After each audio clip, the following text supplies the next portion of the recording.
നിങ്ങളോട് എനിക്ക് ഒരു ചോദ്യമേ ചോദിക്കാനുള്ള മക്കളെ.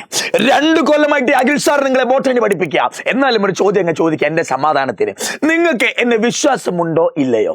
വിശ്വാസം ഇല്ലാന്ന് പറഞ്ഞേക്കല്ലേടാ.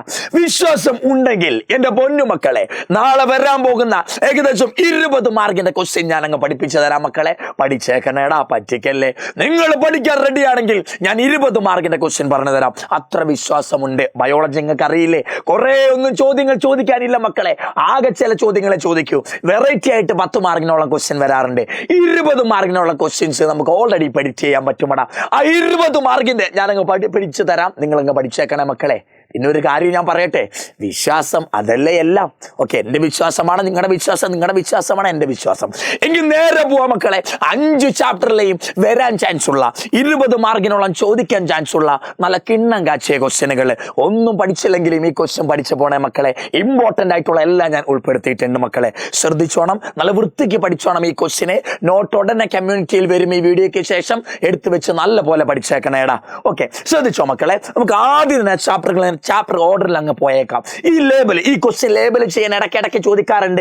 സാർ ഇതെന്താ ആന്റിപോഡലുകൾ? ഇതേതാ സാറേ? ആന്റിപോഡലുകളാ.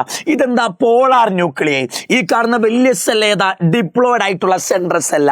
എംബ്രിയോസാക്കിലെ ഒരു സെല്ല് മാത്രമേ ഡിപ്ലോയിഡ് ഉള്ളൂ. അതാരാ? Central cell. ഡിപ്ലോയിഡ് സെല്ലിന്റെ ഉള്ളിലെ 2 ന്യൂക്ലിയസിന്റെ പേരെന്താ? Polar nuclei. ഈ ഇരിക്കുന്ന സെൽ ഏതാ സാറേ? ഈ ഇരിക്കുന്ന സെല്ല് എഗ്. ഇത് രണ്ടുമാരാ? സിനർജിഡ്. സിനർജിഡ്സിലെ ഈ തിക്കനിങ്ങിന്റെ പേരെന്താ? Filiform apparatus. ഈ ഡയഗ്രാം ഒന്ന് നോക്കി വെച്ചേക്കണേടാ. ഞാൻ വേഗം പറയും, നിങ്ങൾ എന്റെ ഒപ്പം പോന്നേക്കണം. Okay, filiform apparatus. What is the function of filiform apparatus? എംബ്രിയോസാക്കിന്റെ ഉള്ളിലേക്ക് കൃത്യമായിട്ട് പോളൻ ട്യൂബിനെ കൊണ്ടുവരും. പോളൻ ട്യൂബിനെ കൃത്യമായിട്ട് എംബ്രിയോസാക്കിന്റെ ഉള്ളിലേക്ക് ഗൈഡ് ചെയ്യുന്നത് ആരാ? നമ്മുടെ filiform apparatus. Guide pollen tube into the embryo sac. എംബ്രിയോസാക്കിന്റെ ഉള്ളിലേക്ക് കൃത്യമായിട്ട് പോളൻ ട്യൂബിനെ കയറ്റി വിടാൻ സഹായിക്കും. അതാണ് ഫില്ലിഫോം അപ്പാരറ്റസിന്റെ പണി. Guide pollen tube. മക്കളെ, ആന്തറിന്റെ വോൾ ഓർത്ത് വെച്ചോ. 4 വോളുകളുണ്ട് ആന്തറിന്. ഏത്? Epidermis, endothecium, middle layer, tapetum. എപ്പി, എന്തോ, മിഡിൽ, തപ്പി. പറ, എപ്പി, എന്തോ, മിഡിൽ, തപ്പി. 4 ലെയറുകൾ. Epidermis, endothecium, middle layer. ഈ 3 ലെയറിന്റെ ഫംഗ്ഷൻ എന്താടാ? പ്രൊട്ടക്ഷനും സഹായിക്കും, പൊട്ടാനും സഹായിക്കും. ആന്തർ പൊട്ടുന്നതിന്റെ പേരെന്താ? ഡെഗിസെൻസ് എന്നാ വിളിക്കുക. ആന്തറിനെ സംരക്ഷിക്കുകയും ചെയ്യും, ആന്തറിനെ പൊട്ടാനും സഹായിക്കും. എന്നാൽ ഏറ്റവും ഉള്ളിലുള്ള ലെയർ ഏതാ? ടപ്പീറ്റമ. ടപ്പീറ്റത്തിന്റെ പണി എന്താ? പോളൻ ഗ്രെയിൻസിനെ നറിഷ് ചെയ്യും. പോളൻ ഗ്രെയിൻസിന് വളരാനുള്ള ഫുഡ് കൊടുക്കും. അതാണ് നറിഷ്മെന്റ് എന്ന് പറഞ്ഞാൽ. അപ്പൊ 4 ലെയറും അതിൽ ഓരോന്നിന്റെ ഫംഗ്ഷനും ഓർത്ത് വെക്കണം. ഇതാണ് ഔട്ടർ ലെയർ, ഇതാണ് ഇന്നർ ലെയർ. അതൊന്ന് ഓർത്ത് വെച്ചേരി.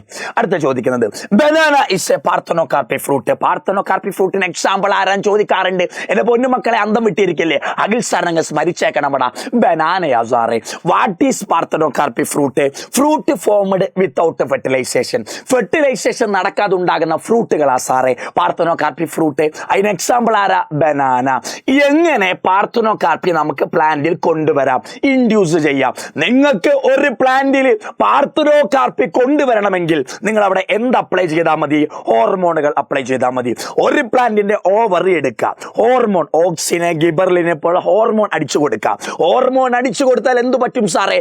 അതിൽ ആ ഓവറി നേരെ അങ്ങ് ഫ്രൂട്ട് ആയിക്കോളും. ഫെർട്ടിലൈസേഷൻ നടക്കാതെ ഓവറി ഫ്രൂട്ട് ആയിട്ട് മാറുന്നതാണ് പാർത്തനോകാർപ്പി ഫ്രൂട്ടുകൾ.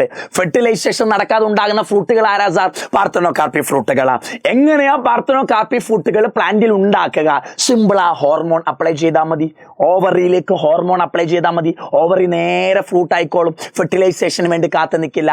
അങ്ങനെ ഉണ്ടാകുന്ന ഫ്രൂട്ടുകളാ പാർത്തനോകാർപ്പി ഫ്രൂട്ടുകൾ. മക്കളെ, ഇത് ആർട്ടിഫിഷ്യൽ ഹൈബ്രിഡൈസേഷന്റെ സ്റ്റെപ്പുകളാണ്. നോക്കി വെച്ചേക്കണമടാ. ആർട്ടിഫിഷ്യൽ ഹൈബ്രിഡൈസേഷന്റെ സ്റ്റെപ്പുകളാണ്. ഇത് കുറെ ഓർഡർ തെറ്റിച്ച് തന്നേക്കാണ്. ഓർഡറിൽ എഴുതാനാ ചോദിക്കാം. ഇത് നല്ല ക്വസ്റ്റ്യൻ ആണ്. ഇടയ്ക്കിടയ്ക്ക് ചോദിക്കാറൊന്നും ഇല്ല, വല്ലപ്പോഴേ ചോദിക്കുള്ളൂ. വല്ലപ്പോഴും ചോദിച്ചാലും കുട്ടികളെല്ലാം തെറ്റിക്കുന്ന ഒരു ആൻസർ ആണ് ആർട്ടിഫിഷ്യൽ ഹൈബ്രിഡൈസേഷന്റെ. എന്താ സാറേ ഫസ്റ്റ് സ്റ്റെപ്പ്? ആദ്യം 2 പ്ലാന്റുകളെ സെലക്ട് ചെയ്യുക. ഒന്ന് മെയിൽ പ്ലാന്റ് ആയിരിക്കണം, മറ്റേ ഫീമെയിൽ പ്ലാന്റ് ആയിരിക്കണം. മെയിൽ പ്ലാന്റിലെ ഫ്ലവർ ആരാ? മെയിൽ ഫ്ലവറാ. ഫീമെയിൽ പ്ലാന്റിലെ ഫ്ലവർ ആരാ? ഫീമെയിൽ ഫ്ലവർ ആയിരിക്കും.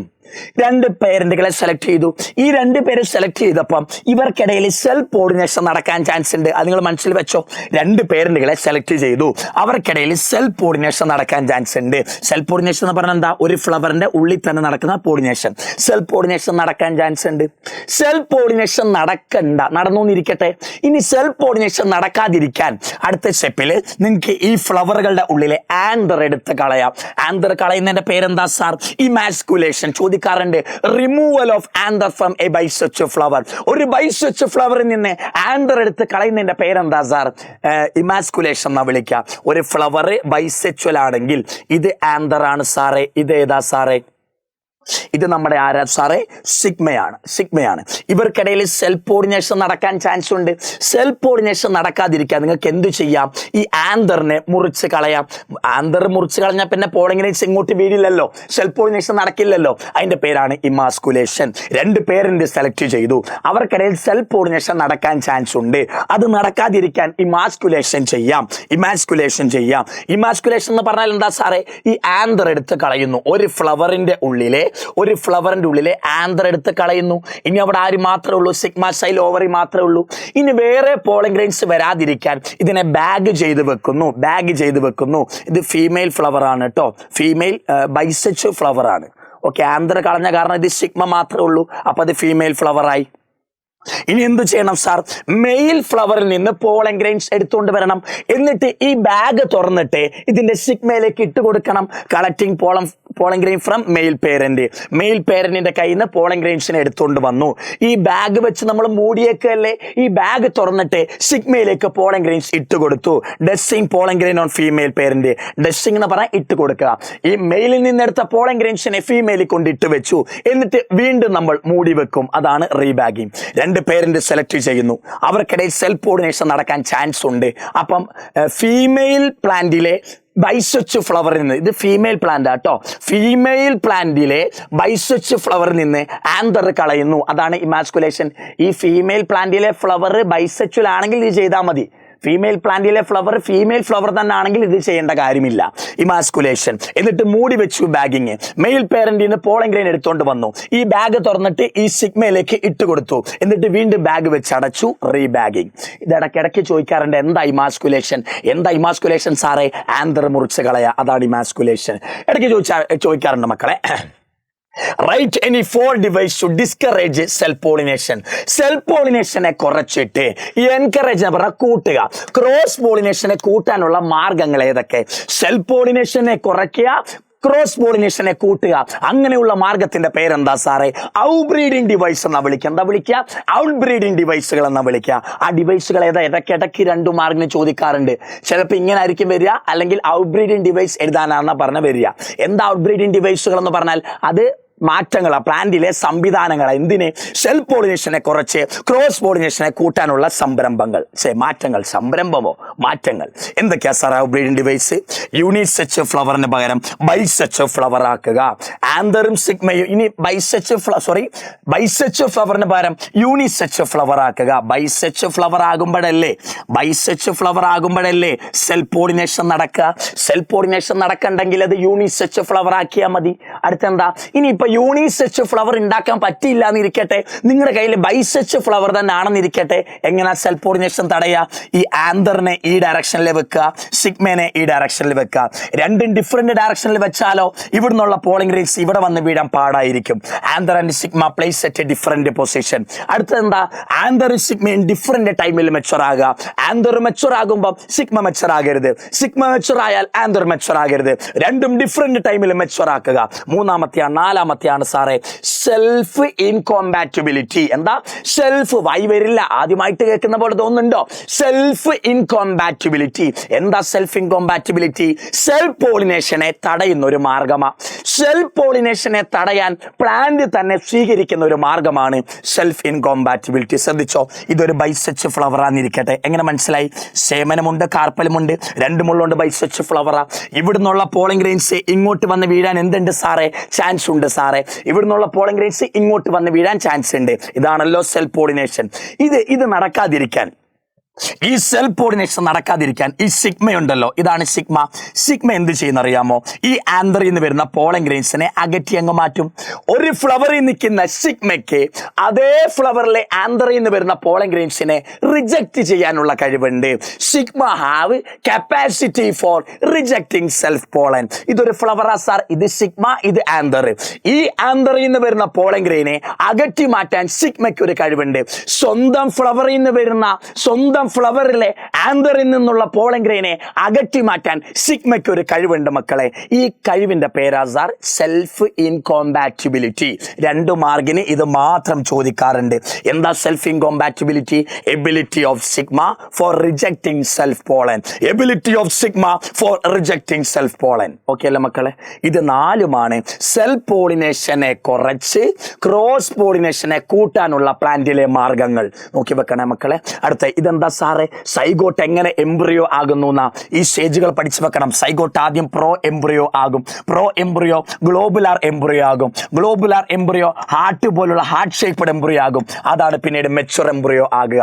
ഈ സൈഗോട്ട് എങ്ങനെ എംബ്രിയോ ആകും സ്റ്റേജുകൾ ചോദിക്കും. Zygote, pro embryo, globular embryo, heart shaped embryo, mature embryo. അടുത്ത ഇത് ഡൈക്കോട്ട് എംബ്രിയോന്റെ ചിത്രമാണ്. ഇത് ഇടയ്ക്കിടയ്ക്ക് പരീക്ഷയ്ക്ക് ചോദിക്കാറുണ്ട്. ഡൈക്കോട്ടാണ് എങ്ങനെ മനസ്സിലായി? 2 കോട്ടിലിടനുണ്ട്. ഇത് 2 കോട്ടിലിടനാണ്. ഇത് പ്ലിമ്യൂള്. ഇതേതാ സാറേ? റാഡിക്കള്. റാഡിക്കൾ കവർ ചെയ്യുന്നത് റൂട്ട് ക്യാപ്പ്. ഇത് ഹൈപ്പോകോട്ടൈൽ. ഓക്കെ, ഇതാണ് എല്ലാവരും തെറ്റിക്കുക. ഇത് ഹൈപ്പോകോട്ടൈൽ റീജിയൻ ആണ് കേട്ടോ. ഹൈപ്പോകോട്ടൈൽ, പ്ലിമ്യൂള്, റാഡിക്കൾ, റൂട്ട് ക്യാപ്പ്, 2 കോട്ടിലിടൻ. ഡൈക്കോട്ടിസീഡാന്ന് എങ്ങനെ മനസ്സിലായി? 2 കോട്ടിലിനുണ്ട്. ഓക്കെ. മോണോകോട്ടിൽ എന്താ? മോണോകോട്ടിൽ ഒരു കോട്ടിലിനേ ഉള്ളൂ. അതിന്റെ പേരെന്താ സാറേ? സ്യൂട്ടല്ലം എന്നാ വിളിക്കുക. ഇനി നിങ്ങൾ ഈ ചാപ്റ്റർ നോക്കേണ്ടത് വിൻഡ്, വാട്ടർ, ഇൻസെക്റ്റിന്റെ ഒക്കെ പോളിനേഷൻ പ്രോപ്പർട്ടി ഉണ്ടല്ലോ, അത് ഓർത്ത് വെക്കണം കേട്ടോ. കളർഫുൾ ആയിരിക്കണം, നെക്ടർ വേണം, സ്മെല്ല് വേണം, അതൊക്കെ ഇൻസെക്റ്റില്ല. വാട്ടർ ആകുമ്പോൾ റിബൺ ഷേപ്പ് ആയിരിക്കണം, മ്യൂസിലേജിനസ് കോട്ടിങ് വേണം. വിൻഡ് ആകുമ്പോൾ പോളൻ ഗ്രെയിൻസ് ലൈറ്റ് ആയിരിക്കണം, സിംഗിൾ ഒവ്യൂളെ ഓവറിൽ പാടുള്ളൂ, എക്സ്പോസ്ഡ് സ്റ്റേമനാണ്, അതൊക്കെ ഓർക്കണം. വെരിസ്പേം എന്ന് പറഞ്ഞാൽ എന്താ? ന്യൂസിലസിന്റെ അവശിഷ്ടങ്ങൾ. ബ്ലാക്ക് പേപ്പർ ബീട്രൂട്ടിലൊക്കെ കാണുക. സ്ക്യൂട്ടെല്ലം എന്താ? മോണോകോട്ടിന് എംബ്രിയോയ്ക്ക് ഒരു കോട്ടറിനെ ഉള്ളൂ. ഈ ഒരു കോട്ടറിനെ എടുത്ത് വിളിക്കുന്ന പേരാണ് ഏത് സാറേ? സ്ക്യൂട്ടെല്ലം. മോണോകോട്ടിലെ ഒരു കോട്ടിലിനെ ഉള്ളൂ. ആ കോട്ടിലിനെ എടുത്ത് വിളിക്കുന്ന പേരെന്താ സാറേ? സ്ക്യൂട്ടെല്ലം എന്നാ വിളിക്കാം. പോളൻ ഗ്രെയിന്റെ സ്ട്രക്ചർ ഓർമ്മയുണ്ടല്ലോ. എക്സൈൻ ഉണ്ട്, ഇന്ത്യൻ ഉണ്ട്, ജംപോർ ഉണ്ട്, വെജിറ്റേറ്റീവ് സെല്ല്, ജനറേറ്റീവ് സെല്ലൊക്കെ. അപ്പോമിക്സിസ് എന്ന് പറഞ്ഞാൽ എന്താ? ഫെർട്ടിലൈസേഷൻ നടക്കാതെ സീഡ് ഉണ്ടാകുക. പോളി എംബ്രിയോണി എന്ന് പറഞ്ഞാൽ എന്താ? ഒരു സീഡിന്റെ ഉള്ളിൽ കുറെ എംബ്രിയോ, അതാണ് പോളി എംബ്രിയോണി. ഓക്കെ, ഇതൊക്കെയാണ് ഈ ചാപ്റ്ററിൽ വന്നത്. ഇത് പഠിച്ചാൽ തന്നെ എന്തായി മക്കളെ? ഈ ചാപ്റ്റർ അങ്ങ് സെറ്റ് ആയടാ. നേരെ നമുക്ക് ബയോടെക്നോളജിയിലേക്ക് പോയാൽ ആദ്യം നമ്മൾ പഠിക്കുന്ന ഇങ്ങനൊരു പാത്രമാണ്. ഈ ഒരു പാത്രം എന്നിട്ട് ചോദിക്കുക ഇത് എന്ത് ടെക്നിക്കാ? അപ്പൊ എഴുതി വെച്ചോ, അഗറോസ് ജെൽ ഇലക്ട്രോഫോറസിസ്. എന്താ സാർ? ഏജ്, വയസ്സ്, ഏജ്, അഗറോസ് ജെൽ ഇലക്ട്രോഫോറസിസ്. ഇങ്ങനെ ഒരു പാത്രം നിങ്ങൾ നാളെ കാണും. അപ്പൊ എഴുതി വെച്ചോ ഏജ് എന്ന്. അടുത്തേ, ഈ ഏജിന്റെ പുറത്ത് കണ്ട കുറെ DNA കഷ്ണങ്ങളാ കാണുക. ഈ DNA കഷ്ണങ്ങൾ ചുമ്മാതെ പോയി നോക്കിയാൽ കാണൂല. ഈ DNA കഷ്ണങ്ങൾ ഏജ് അഗറോസ് ജെൽ ഇലക്ട്രോഫോറസിസിലെ ഈ പ്ലേറ്റിലെ ഈ മീഡിയത്തിൽ കിടക്കുന്ന DNA കഷ്ണങ്ങൾ കാണണമെങ്കിൽ, അഗറോസ് ജെൽ പാത്രത്തിലെ DNA കഷ്ണങ്ങൾ കാണണമെങ്കിൽ നിങ്ങൾ കുറെ പരിപാടികൾ ചെയ്യണം. എങ്ങനെയാ സാറേ DNA വിഷ്വലൈസ് ചെയ്യുക? എങ്ങനെയാണ് DNA അഗറോസ് പ്ലേറ്റിൽ കാണാൻ പറ്റുക? ആദ്യം എന്ത് ചെയ്യണം? സെയിൻഡ് വിത്ത് എഥിഡിയം ബ്രോമൈഡ്. ഓരോ കഷ്ണങ്ങളിലേക്കും എന്ത് ചേർത്ത് കൊടുക്കണം?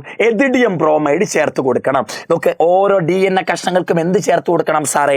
DNA. ഈ മീഡിയത്തിലേക്ക് ഫുൾ എന്ത് ചേർത്ത് കൊടുക്കുക? എഥിഡിയം ബ്രോമൈഡ് ചേർത്ത് കൊടുക്കുക. എന്നിട്ട് എന്തടിച്ചു കൊടുക്കുക? UV ലൈറ്റ് അടിച്ചു കൊടുക്കണം. ഈ മീഡിയത്തിലേക്ക് ഫുള്ള് എഥിഡിയം ബ്രോമൈഡ് അടിച്ചു, എന്നിട്ട് എഥിഡിയം ബ്രോമൈഡ് ഒഴിച്ചു, എന്നിട്ട് എന്തടിച്ചു കൊടുക്കുക? UV റേഡിയേഷൻ, അൾട്രാ വയലറ്റ് അടിച്ചു കൊടുക്കുക. അടിച്ചു കൊടുത്തു കഴിഞ്ഞാൽ ഈ മീഡിയത്തിൽ കിടക്കുന്ന സകല DNA നമുക്ക് കാണാൻ പറ്റും. ഏത് കളറിലാണ് കാണുക അറിയാമോടാ? ഓറഞ്ച് കളറിൽ. ഏത് കളറിലാണ് കാണുക? ഓറഞ്ച് കളറിൽ. സാറേ അഗറോസ് പാത്രത്തിൽ കുറെ DNA കിടക്കുന്നുണ്ട്. ഈ DNA നമുക്ക് ചുമ്മാ നെയ്ക്കഡായി വെച്ച് കാണാൻ പറ്റില്ല. എങ്ങനെയാ സാർ DNA കാണുക? ഈ മീഡിയത്തിലേക്ക് എഥിഡിയം ബ്രോമൈഡ് ചേർക്കുക. എഥിഡിയം ബ്രോമൈഡ് ചേർത്തിട്ട് നേരെ UV റേഡിയേഷൻ അടിച്ചു കൊടുക്കുക. അപ്പൊ എല്ലാ DNA കഷ്ണങ്ങളും ഓറഞ്ച് കളറിൽ കാണും. ഓക്കെ അല്ല മക്കളെ, ഓർത്ത് വെച്ചേക്കണം കേട്ടോ. Biolistics micro injections are two direct method. സെല്ലിലേക്ക് DNA കൊടുക്കാനുള്ള ഡയറക്റ്റ് മെത്തേഡാണ്. എന്ത് എക്സ്പ്ലെയിൻ ചെയ്യാനാ പറയാ. മൈക്രോ ഇഞ്ചക്ഷൻ ആനിമൽ സെല്ലിലേക്ക് ആ DNA കൊടുക്കാൻ ഉപയോഗിക്കുക. എന്നാൽ ജീൻ ഗൺ അല്ലെങ്കിൽ ബയോലിസ്റ്റിക് പ്ലാന്റ് സെല്ലിലേക്ക് ആ DNA കൊടുക്കാൻ ഉപയോഗിക്കുക. അതാണ് ആദ്യത്തെ ഡിഫറൻസ്. മൈക്രോ ഇഞ്ചക്ഷൻ ആനിമൽ സെല്ലിലേക്ക് DNA കൊടുക്കാൻ ഉപയോഗിക്കും. എന്റെ പൊന്നു സാറേ, ജീൻ ഗൺ ഉണ്ടല്ലോടാ, പ്ലാന്റ് സെല്ലിലേക്ക് ആ DNA കൊടുക്കാനാ ഉപയോഗിക്കുക. ഇതൊരു ആനിമൽ സെല്ലാന്നിരിക്കട്ടെ. ഇത് ആനിമൽ സെല്ലിന്റെ എന്താ സാർ? ഇത് ആനിമൽ സെല്ലിന്റെ ന്യൂക്ലിയസ് ആണ്. ഇതൊരു മൈക്രോ നീഡില, സിറിഞ്ച. ഈ നീഡിലിന്റെ ഉള്ളിൽ ആരിപ്പുണ്ട്? DNA ഇരിപ്പുണ്ട്. ഈ നീഡിൽ ഞെക്കുമ്പം ഈ നീഡിൽ നിങ്ങൾ അമർത്തി കൊടുത്താൽ ഈ DNA നേരെ എന്ത് ചെയ്യും? ആനിമൽ സെല്ലിന്റെ ന്യൂക്ലിയസിലേക്ക് കയറിപ്പോക്കോളും. ഓക്കെ, ഇത് ആനിമൽ സെല്ല് ന്യൂക്ലിയസ്. ഈ ന്യൂക്ലിയസിലേക്ക് നിങ്ങൾ മൈക്രോ നീഡിൽ വെച്ച് ഞെക്കുക. ഈ നീഡിന്റെ ഉള്ളിൽ DNA ഇരിപ്പുണ്ട്. ഞെക്കുന്ന സമയം DNA ഇറങ്ങി ഈ ന്യൂക്ലിയസിലേക്ക് ചെന്നോളും. അപ്പൊ എന്താ? സെല്ലിന്റെ ഉള്ളിൽ DNA കയറി. എങ്ങനെയാ സാർ ജീൻ ഗൺ അല്ലെങ്കിൽ ബയോലിസ്റ്റിക്സ് വർക്ക് ചെയ്യുക? ഇതൊരു പ്ലാന്റ് സെല്ലാന്നിരിക്കട്ടെ, ഇത് പ്ലാന്റ് സെല്ലിന്റെ ന്യൂക്ലിയസ് ആന്നിരിക്കട്ടെ. ഇത് നിങ്ങളൊരു ഗൺ എടുക്കണം. ഗണ്ണിന്റെ ഷേപ്പിലാണ് ഇത്. യഥാർത്ഥത്തിൽ ഗണ്ണെന്നല്ല വിളിക്കുക. ഗണ്ണ് പോലെ ഇരിക്കുന്നോണ്ട് എന്താ പറയാ, ഇപ്പം ഇങ്ങനെയുള്ള ഒരു സാധനം അല്ല നമ്മൾ ഉപയോഗിക്കുക. ഓക്കെ, ഇതൊരു ഗണ്ണെടുത്തു നിങ്ങൾ കേട്ടോ. ഗണ്ണെടുത്തു. ഗണ്ണിന്റെ ഉള്ളിൽ കുറെ എന്തുണ്ടെന്ന് അറിയാമോ? ബുള്ളറ്റുകൾ ഉണ്ട്. ബുള്ളറ്റുകൾ ഗണ്ണിന്റെ ഉള്ളിൽ എന്തുണ്ട് സാർ? ബുള്ളറ്റ് ഉണ്ട്. ഈ ബുള്ളറ്റുകൾ എന്ത് വെച്ച് ഉണ്ടാക്കിയേക്കണത്? ഗോൾഡ് അല്ലെങ്കിൽ ടങ്സ്റ്റൺ. ഗണ്ണിന്റെ ഉള്ളിൽ ബുള്ളറ്റുകൾ ഉണ്ട്. എന്ത് വെച്ച് ഉണ്ടാക്കിയേക്കണത്? ഗോൾഡ് അല്ലെങ്കിൽ ടങ്സ്റ്റൺ വെച്ചാ. ഈ ഗോൾഡ് അല്ലെങ്കിൽ ടങ്സ്റ്റൺ വെച്ച് ഉണ്ടാക്കിയ ഈ ബുള്ളറ്റിന്റെ മുകളിൽ നിങ്ങൾ ചുറ്റണം. ഈ ബുള്ളറ്റിന്റെ മുകളിൽ നിങ്ങൾ ആരെ ചുറ്റണം സാറേ? RDNA ചുറ്റണം. നിങ്ങൾക്കൊരു ഗണ്ണുണ്ട്. ഗണ്ണിന്റെ ഉള്ളിൽ ബുള്ളറ്റുകൾ ഗോൾഡ് ടങ്സ്റ്റൺ വെച്ചുണ്ടാക്കിയതാണ്. ബുള്ളറ്റിന്റെ മുകളിൽ എന്തിനെ ചുറ്റുക? RDNA ചുറ്റുക. എന്നിട്ട് നേരെ എയിം ചെയ്യുക. എങ്ങോട്ടേക്ക്? പ്ലാന്റ് സെല്ലിലേക്ക്. പ്ലാന്റ് സെല്ലിലേക്ക് എയിം ചെയ്യുമ്പോൾ എന്താ പറ്റുക? ബുള്ളറ്റ് നേരെ കയറി പ്ലാന്റ് സെല്ലിൽ വരും. ബുള്ളറ്റ് പ്ലാന്റ് സെല്ലിൽ വരുമ്പം അതിൽ ചുറ്റിയിരിക്കുന്ന RDNA പ്ലാന്റ് സെല്ലിന്റെ ഉള്ളിൽ വരും. മനസ്സിലായോ? RDNA ബുള്ളറ്റ് എടുക്കുക, RDNA അതിന്റെ മുകളിൽ കോട്ട് ചെയ്യുക. ബുള്ളറ്റ് എന്ത് വെച്ച് ഉണ്ടാക്കിയേക്കണ? ഗോൾഡ് അല്ലെങ്കിൽ ടങ്സ്റ്റൺ. ഹൈ വെലോസിറ്റിയിൽ നിങ്ങൾ പ്രൊജക്ട് ചെയ്യുക. അപ്പം ബുള്ളറ്റ് പ്ലാന്റ് സെല്ലിന്റെ ഉള്ളിൽ പോയി. അപ്പൊ ബുള്ളറ്റിന്റെ മുകളിലുള്ള RDNA പ്ലാന്റ് സെല്ലിന്റെ ഉള്ളിൽ വന്നു. ഓക്കെ അല്ലേ? മൈക്രോ ഇഞ്ചക്ഷൻ ആനിമൽ സെല്ലിൽ കൊടുക്കാൻ, ജീൻ ഗൺ പ്ലാന്റ് സെല്ലിൽ കൊടുക്കാൻ മറക്കല്ലേടാ. പഠിച്ചേക്കണേ, പറ്റിക്കല്ലേടാ. ശ്രദ്ധിച്ചിരിക്കുന്നുണ്ടല്ലോ. നമുക്ക് സമയം കുറവായോണ്ടാണ് ഞാൻ സ്പീഡിൽ പോകുന്നത് കേട്ടോ. അടുത്ത പറ സാറേ, ഇത് PBR 322 ആ. ഇതിലെ ഒറി എന്താണ്? ഒറി എന്താ സാറേ? എന്താണ് ഒറി? ഒറി എന്ന് പറഞ്ഞാൽ ഒറിജിൻ ഓഫ് റെപ്ലിക്കേഷൻ. ഇതാണ് ഒറി. എന്താണ് ഈ ഒറിന്റെ പ്രത്യേകത? ഈ പ്ലാസ്മിഡ് റെപ്ലിക്കേഷൻ തുടങ്ങുന്നത് ഈ ഒറിയിൽ നിന്നായിരിക്കും. ഒറി എന്ന് പറഞ്ഞാൽ എന്താ സാറേ? ഒറിജിൻ ഓഫ് റെപ്ലിക്കേഷൻ ആ. ഇതിന്റെ പ്രത്യേകത എന്താ? പ്ലാസ്മിഡ് റെപ്ലിക്കേഷൻ തുടങ്ങുന്നത് ഒറിജിനിൽ നിന്നായിരിക്കും. What is the role of ori? Sequence where replication start. Sequence എന്ന് പറഞ്ഞാൽ ജീന്. ഒറി എന്ന് പറഞ്ഞാൽ ജീനുകളാണ്. ഈ ജീനുകളിൽ നിന്നാണ് റെപ്ലിക്കേഷൻ തുടങ്ങുക. ഈ പ്ലാസ്മിഡ് റെപ്ലിക്കേഷൻ എന്ന് പറഞ്ഞാൽ എന്താ? ഒരു പ്ലാസ്മിഡ് 2 പ്ലാസ്മിഡ് ആകുക. ഈ പ്ലാസ്മിഡ് ഇങ്ങനെ റെപ്ലിക്കേഷൻ നടന്ന അടുത്ത വേറൊരു പ്ലാസ്മിഡ് ആയിട്ട് മാറും. ഈ റെപ്ലിക്കേഷൻ എവിടെ നിന്നാണ് തുടങ്ങുക? ഒറിയിൽ നിന്നാണ് തുടങ്ങുക. ഒറിയിൽ നിന്നാണ് റെപ്ലിക്കേഷൻ തുടങ്ങുക. ഇത് ROP ജീന. എന്താ ROP ജീന്? റെപ്ലിക്കേഷന് വേണ്ടിയുള്ള പ്രോട്ടീൻ ഉണ്ടാക്കും. റെപ്ലിക്കേഷന് വേണ്ടിയുള്ള പ്രോട്ടീൻ ഉണ്ടാക്കുന്നതാണ് ROP ജീന്. ഇത് ആംബിസിലിൻ റെസിസ്റ്റന്റ് ജീന്, ടെട്രാസൈക്ലിൻ റെസിസ്റ്റന്റ് ജീന്. ഇത് രണ്ടുമാണ് സെലക്ടബിൾ മാർക്കർ. ഏതൊക്കെയാ സാറേ? ആംബിസിലിൻ റെസിസ്റ്റന്റ് ജീന്, ടെട്രാസൈക്ലിൻ റെസിസ്റ്റന്റ് ജീന്. ആംബിസിലിൻ ജീന് ടെട്രാസൈക്ലിൻ ജീൻ എന്നല്ല, ആംബിസിലിൻ റെസിസ്റ്റന്റ് ജീന്, ടെട്രാസൈക്ലിൻ റെസിസ്റ്റന്റ് ജീന്, അങ്ങനെ വേണം പറയാൻ. എന്താണ് സെലക്ടബിൾ മാർക്കറെ കൊണ്ടുള്ള ഉപയോഗങ്ങൾ? സെലക്ടബിൾ മാർക്കർ ഉള്ളത് കൊണ്ടാണ് ട്രാൻസ്ഫോർമെന്റിനെയും നോൺ ട്രാൻസ്ഫോർമെന്റിനെയും തിരിച്ചറിയാൻ പറ്റുന്നത്. സെലക്ടബിൾ മാർക്കർ എന്തിനാണ്? ട്രാൻസ്ഫോർമെന്റിനെയും നോൺ ട്രാൻസ്ഫോർമെന്റിനെയും തിരിച്ചറിയാൻ. എന്താ സാറേ ട്രാൻസ്ഫോർമെന്റ് എന്ന് പറഞ്ഞാൽ? ഒരു ബാക്ടീരിയ സെൽ. ഇതാരാ സാറേ? ബാക്ടീരിയ. ഇത് ബാക്ടീരിയന്റെ DNA ആന്നിരിക്കട്ടെ. ഒരു ബാക്ടീരിയന്റെ ഉള്ളില് RDNA കയറി. RDNA ഒരു സെല്ലിന്റെ ഉള്ളിൽ കയറിയോ? അതെന്ത് സെല്ലാ? ട്രാൻസ്ഫോർമെന്റ് സെല്ല്. ഒരു സെല്ലിന്റെ ഉള്ളില് RDNA കയറിയോ? അതെന്ത് സെല്ലാ സാറേ? ട്രാൻസ്ഫോർമെന്റ് സെല്ലാ. എന്നാൽ നോക്കടാ, ഇത് വേറൊരു ബാക്ടീരിയ. ഇത് ബാക്ടീരിയന്റെ DNA ആ. ഈ സെല്ലിന്റെ ഉള്ളിൽ എന്തില്ല സാർ? RDNA ഇല്ല. RDNA ഇല്ലെങ്കിൽ അതെന്ത് സെല്ലാ? Non ട്രാൻസ്ഫോർമെന്റ് cell. ഒരു ബാക്ടീരിയന്റെ ഉള്ളിൽ RDNA കയറിയാൽ ട്രാൻസ്ഫോർമെന്റ്, RDNA കയറിയില്ലെങ്കിൽ എന്താ? നോൺ ട്രാൻസ്ഫോർമെന്റ്. ഈ ട്രാൻസ്ഫോർമെന്റിനെ നോൺ ട്രാൻസ്ഫോർമെന്റ് എങ്ങനെ തിരിച്ചറിയും? സെലക്ടബിൾ മാർക്കർ ഉള്ളത് കൊണ്ടാണ്. ട്രാൻസ്ഫോർമെന്റിനെയും നോൺ ട്രാൻസ്ഫോർമെന്റിനെയും തിരിച്ചറിയാനാ സെലക്ടബിൾ മാർക്കർ ഉപയോഗിക്കുക. അടുത്തത് സാറേ, ഈ ചിത്രം തന്നാൽ എന്താ എഴുതുക?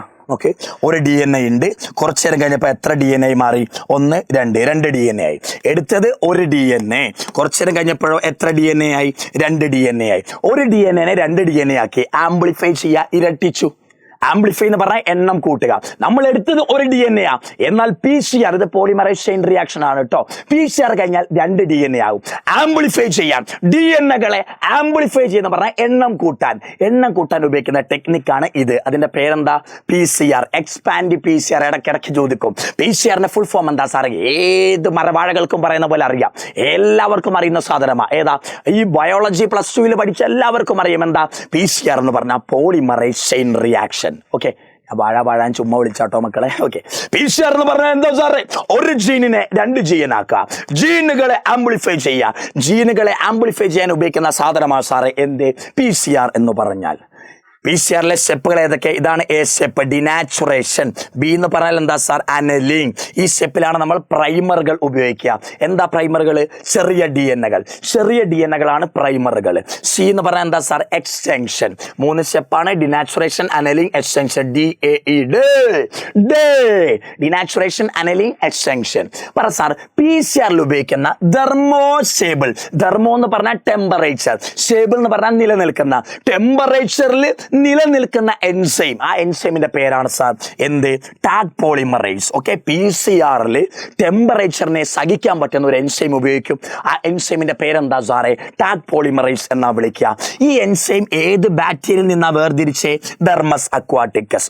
ദർമസ് അക്വാട്ടിക്കസിൽ നിന്ന് ഒരു എൻസൈം വേർതിരിച്ചു, അതാണ് ടാഗ് പോളിമറൈസ്. ഈ എൻസൈമുകൾ തെർമോസ്റ്റേബിളാ, ടെമ്പറേച്ചറിനെ സഹിച്ച് നിന്നോളും.